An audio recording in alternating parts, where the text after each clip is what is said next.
Nicola Sturgeon warns May must accept UK has to stay in customs union, while some Tory politicians, such as Foreign Secretary Boris Johnson, want the UK to pull out of both the customs union and the single market. Ms Sturgeon insisted maintaining these relationships would be in the country's best interests. She spoke out after a meeting with the European Union's chief Brexit negotiator Michel Barnier in Brussels.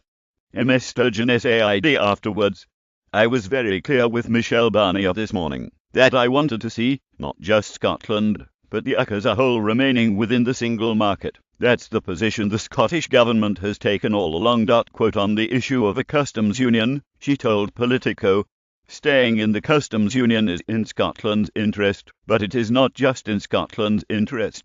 In my very, very strong view, it is in the interest of the whole of the UK to stay in the customs union. The UK government, would be cutting off their nose to spite their face if they turned their back on that." The SNP leader argued that a customs union was important to prevent the return to a hard border in Northern Ireland, but added that without similar arrangements for Scotland it could be left at a competitive disadvantage. She stated, "If there is a situation when Northern Ireland has a different relationship with the single market, OFC or URSE, that raises additional issues for Scotland. I think actually it raises a whole lot of issues for the UK government to agree to a separate relationship with the EU for Northern Ireland, which is why they are in such a mess around these negotiations at the moment." All of this takes us back. "I think the only credible and sustainable option here is for the UK to remain within a customs union.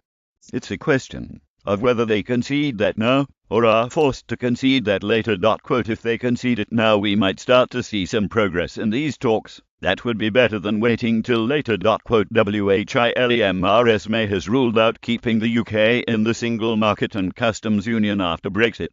The First Minister insisted in this regard that the government's position is unsustainable, and she added there was still reason to be hopeful that is something that can be achieved. Ms Sturgeon said, "I don't think anybody who is in favour of this at home should be giving up on the single market, customs union options.